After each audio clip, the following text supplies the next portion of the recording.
Welcome to Unfiltered, Courageous Conversations about Imposter Syndrome. Today, we're diving into a topic that so many of us experience, but maybe sometimes find it hard to admit. Imposter Syndrome. It's that nagging feeling that you don't belong, that you're a fraud, that any moment now, someone will realize you have no idea what you're doing. Yes, Daphna, we both felt it. And I know that we are not alone. We both hear it from the leaders that we work with. And research shows that up to 70% of people experience imposter syndrome at some point in their lives. So today we want to have an unfiltered conversation and unpack what is it really, why does it happen, and how can we move through it? How can we deal with it when it shows up? Right. Oh, I'm excited about this one. Yeah, so Daphna, I know you've done some research on what is imposter syndrome. So why don't you kick us off? Okay, cool. I know that I did do a bit of reading and I wanted to know where it started. And apparently this phrase and term was coined by two psychologists in 1978. Would you believe that? Because I thought it was a much more recent development or concept than, going back as far as that. And in fact, it was based on research done with high achieving women. But what has been found since then is that it actually applies to different genders, ethnic backgrounds, whatever it is, it applies to everyone. Yeah. And about 70% of people experience it. So I think that's, something that, as you said, we've both felt, we know, we've seen in others in the work that we do. And what is your take on it? Yeah, I definitely think it is a human condition. And I would venture to guess that it's been around forever. And and somebody named it in 1978. Yeah. And when you said that description of its formal initiation, I just thought, gosh, it probably has a lot to do with how our brains work, how our brains are designed to help us survive and has that mechanism to identify threats. And we feel that threat. And do we know how to deal with it? We're in a new situation. Maybe we've done this kind of work before, but not at this level, or not with these people, or not in this particular set of circumstances. So I think it has a lot to do with the natural survival mechanism of our brain telling us we better be equipped for this situation in front of us. Exactly. I think it goes right down to survival. And in fact, the way that I often like to look at it is actually, as I said, I thought it was a more recent thing, but you're right. It's been around forever because for me, it really is about self-doubt. It's a label that we've given to self-doubt, which is whenever we feel we're on shaky ground. And then, in this particular instance around work, we've called it imposter syndrome. We feel like we're a fraud. We feel like we haven't done the distance, completely, believe in ourselves, and all those little doubts creep out. And those doubts are linked to survival. It's the fight or flight response that we have that is wired into our physiology in our brain. Yes. I think that's a great way to define it, Daphna. Self-doubt, right? And that self-doubt mounting in such a way where somebody sees it and might actually say to a coach or someone else, I know you and I have heard it from the leaders that we work with, I've got imposter syndrome. Right. So I'm glad that more people are able to admit. Yeah, and I think there's something powerful about being able to name it as well, to call it imposter syndrome. I think naming something makes it easier to then deal with it, manage it, talk about it, not feel so alone in the experience. And I actually think it's a powerful way to begin the process of what do I do with this thing that makes me feel like a fraud? Yes. So I think that's probably step one in our how do we deal with this? Yeah, right? We haven't even got there yet, but is to name it. But let's share some more examples. Yes, I think that will be useful of how this can show up. So that's a really great segue because I did do a little bit of reading also on apparently there are different types of imposter syndrome. Yep. So I think the overall umbrella is I feel like a fraud, I'm going to be found out, I'm not good enough, and all that voice in our head that speaks to us. But there's a few reasons that can lead to it. Okay. So we'll look at 5. And the first one is the perfectionist. Okay. It's like, if it's not perfect, then I'm a failure. Yeah. The second is the expert. I need to know everything and be absolutely sure of everything before I can speak up or before I can give my contribution. The soloist, which is, if I ask for help, then they'll know I don't belong. They'll know I don't know. So that's the scared part of actually reaching out and saying, I need some more help, support, whatever it is. And then the natural genius. If I struggle, it means I'm not truly talented, which is also interesting. And then the superhero. I have to work harder than everyone else to prove that I'm worthy. So yeah, and I can save the day. Well, I want to repeat those back and invite our listeners, Daphna, to identify for themselves which ones are most likely to rise up and cause imposter syndrome for them. Right. Perfectionist, expert, soloist, natural genius, and superhero. Right.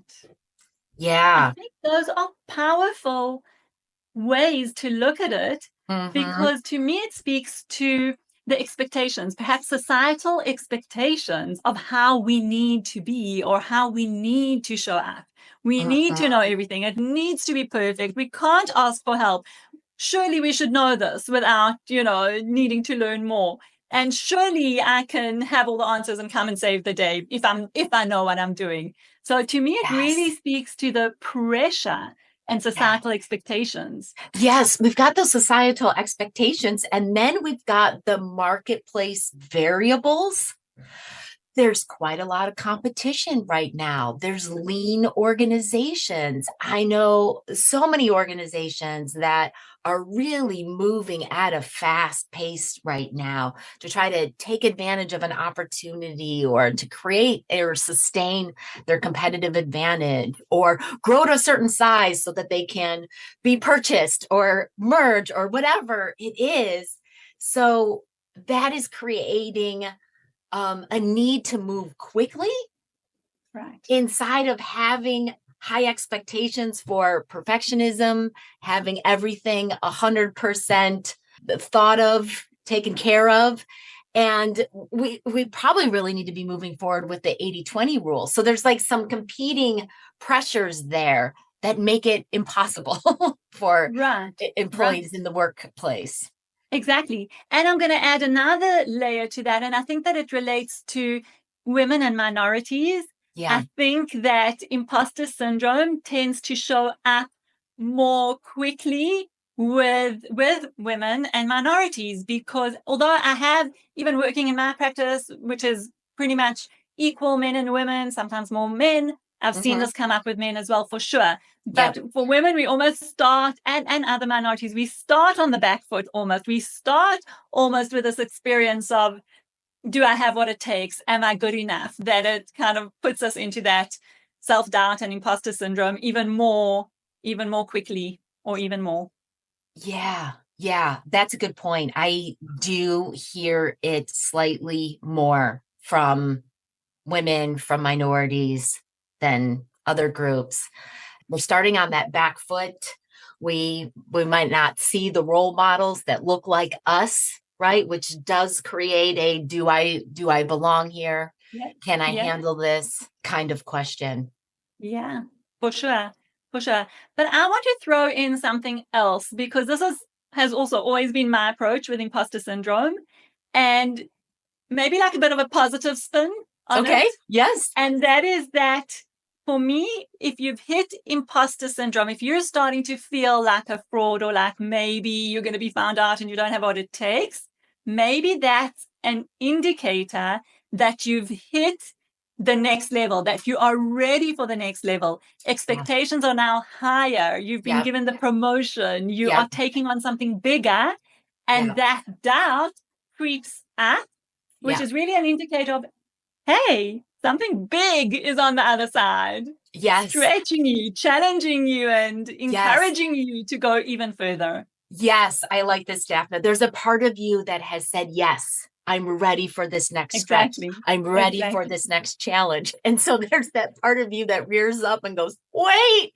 are you sure we have to survive this? This is your brain talking. But I love that framing of it, right? That means that you're stretching, you're growing, you are about to learn a whole bunch of stuff about yourself and about your circumstances. Yeah. And that could be scary. I mean, as coaches, we know that we want to encourage and support people to dream big and achieve big goals. And whenever they do, it always does come with a little bit of fear. Yes. Because we say if the goal is big enough, you are going to be fearful about it. You are going to get a little scared. It should scare you a little bit, in a good way. We both talk about courage, right? And that doesn't mean the lack of fear. That means moving forward and taking on the challenge in spite of the fear. And I would add something else to this, Daphna, that when doubts creep up, it also shows that we care. We care about doing a good job. We care about doing right by our teams and the business and our clients or whatever is at stake in the situation. That it's important enough to us. I love that angle as well. We really do care. I think sometimes what's coming up for me now is that we also probably care about what people think and how people see us. And that is also part of it. And sometimes we want to let that go a little bit. Just take the risk, take the step. Don't worry if you think you're going to sound stupid or silly or whatever it is. But that creeps in as well. No, absolutely. Let's be real about this, right? We care about how we are going to come across. And I got to tell you, another human phenomenon in this is that comparison gremlin. Mm-hmm. And Daphna, we do a very nasty thing to ourselves when we're comparing ourselves to others.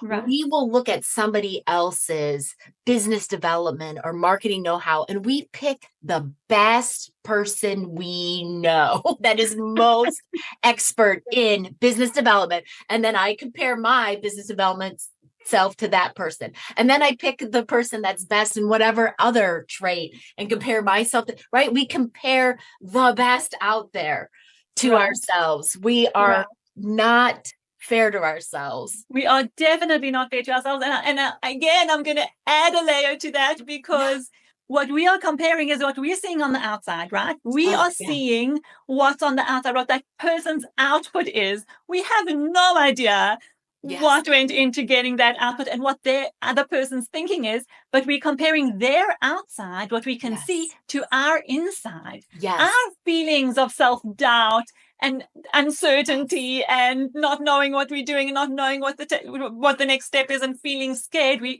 comparing our inner feelings to the person's outside look, success. For Instagram after the whole journey. Right. So that's another unfair thing we do to ourselves. And I think that all adds to that feeling of imposter syndrome. And I think it's real. It's very real, and I think something about, I want to say here, when you've hit that space, maybe give yourself a pat on the back and say, maybe you've earned it. I don't know. How does that sound? I love that, right? You're taking yourself to another level. You're stretching yourself. You're setting yourself up for development and can be breakdowns along the way, but it sets us up for a breakthrough. Yeah. And that it's completely normal. I think you said it earlier. It's part of the human experience. Yeah. We don't grow without feeling a little bit uncertain, without feeling a little bit of the fear of what if it doesn't work out or what will people think. We don't grow without that. So to also give it its right place, in the whole frame and the whole picture. Yes. And why we're talking about it today, Daphna, right? Because we want it to be more of a mainstream, normalized conversation, that this is a human phenomenon. It happens in our journey of growth. If if we're taking on new challenges, if we're evolving, then there are going to be times that imposter syndrome comes up for us. And I think the more we try to hide it and pretend that it's not there, the more of a disservice we're doing to ourselves, and the more it even comes up even more, I think. Yeah. The more we try to hide it, the more it's kind of in that dark corner of our brain wanting to get some attention and get some comfort or safety, so it will be even more present with us in our inner conversation. Yeah. So I think we're coming back to naming it, recognizing it. And when we name it, it can pull some of the power away from it. Exactly. It's not secretly running the show in the background without being checked by us, right? To be able to say, oh, you're here. You're doing your thing. I see you. I see you. And you're here, and that means I care. And that means exactly. I'm taking on something new, something bigger. Yeah.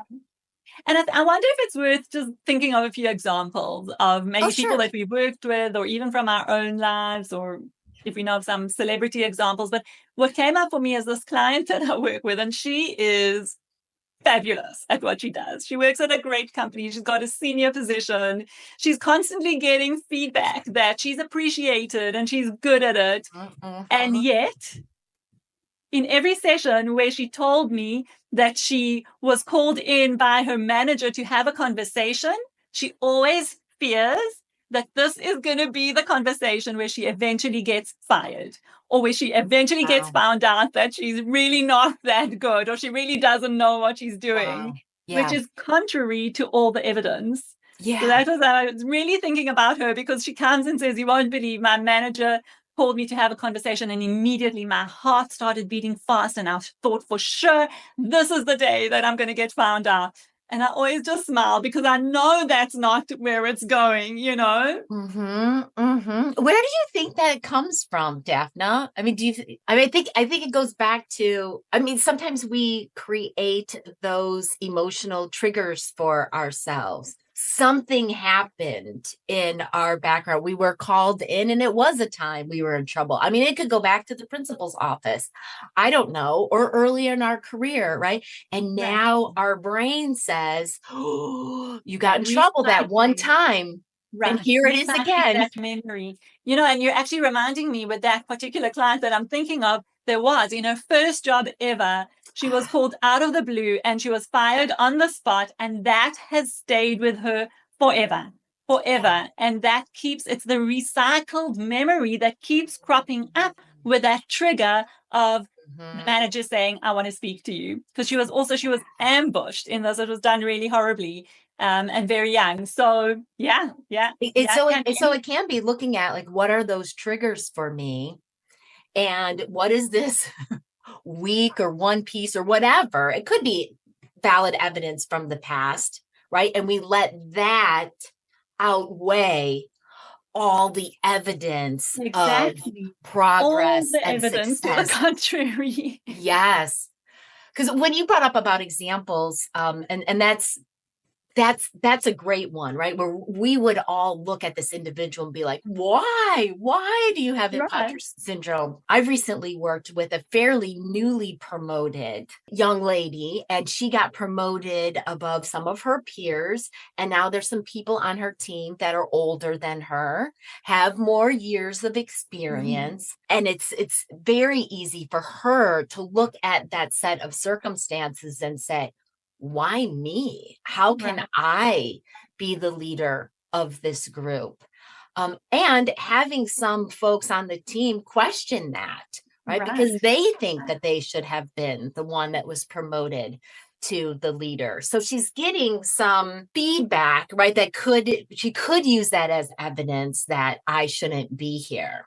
And we've had to have a number of conversations around why are you here, right? What did your leadership see in you? Why are you the one that's leading? What value do you bring? Even if you don't know person A's job inside and out, what value do you bring? Yeah, exactly. And I'm wondering, does she feel like she needs to constantly prove her case? Yes. Yeah. Yes. Because it throws you into that kind of thinking, because everybody is watching you now. Your team is also, as you said, asking those same questions. So you can throw yourself into this loop of, I need to prove myself all the time because I'm not sure that I'm really good enough. Right. And that is an unrealistic pressure, right? Because, yeah, she's starting to feel like every time I interact with the team member, every time I bring the team together, right, I better show some brilliance or some over the top value to why it's me here. And then, like, sometimes that's not appropriate for every interaction. And how do we ground ourselves in, here's the value that I bring with my leadership, with my skills. And so I think that has definitely been some of the how with this individual.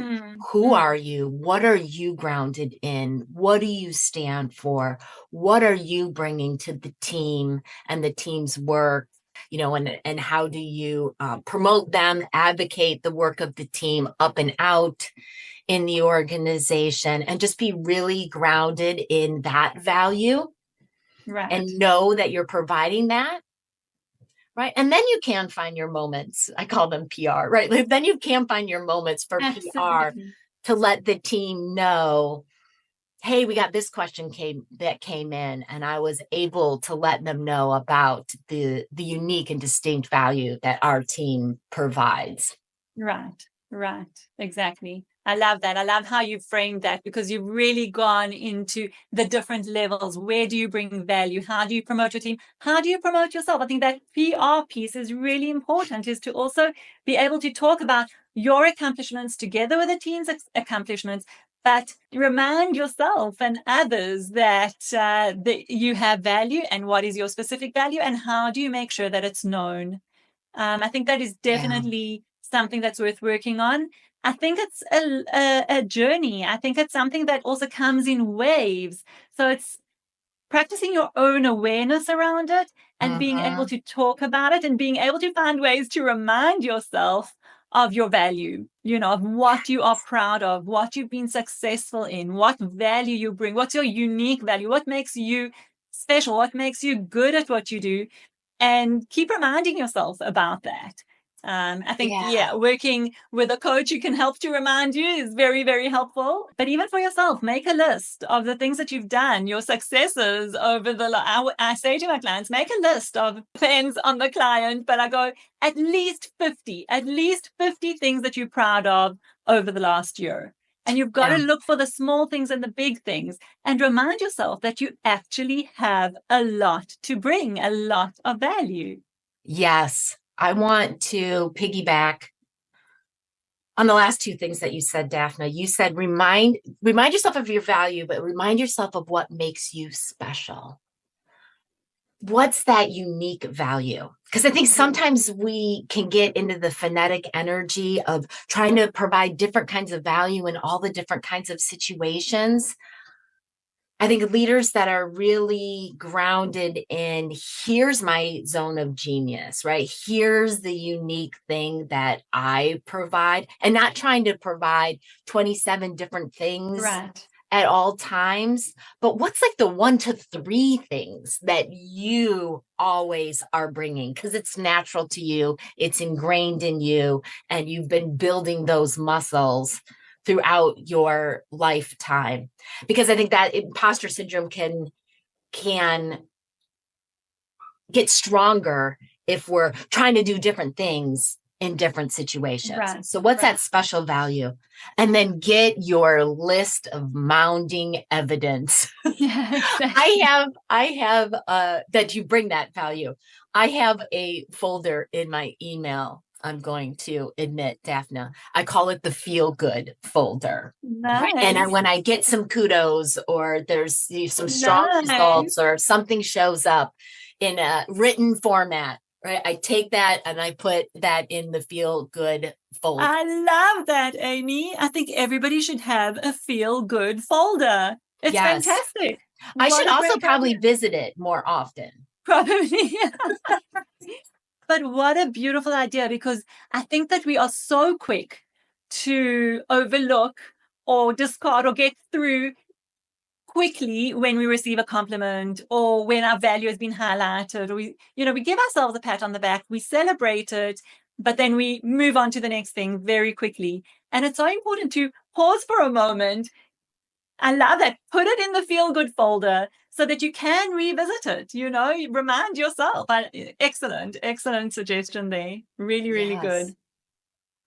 So if I were to recap some of our how-tos, acknowledge it when imposter syndrome creeps up, starts to show itself in some way, acknowledge it, name it, normalize talk about it, share with others how you're feeling. Don't pretend that everything's okay and you're feeling like you're on top of the world, because then you're increasing that gap. So but talk about it. And that's so useful to you to know that you're not alone. And that's so useful to your team, to those around you, right? For them to feel like they're not alone, to support them in not having imposter syndrome. Exactly. Running the show. That's where you're actually role modeling as well, that you're normalizing, you're role modeling, you're saying, okay, we can talk about it. I love that.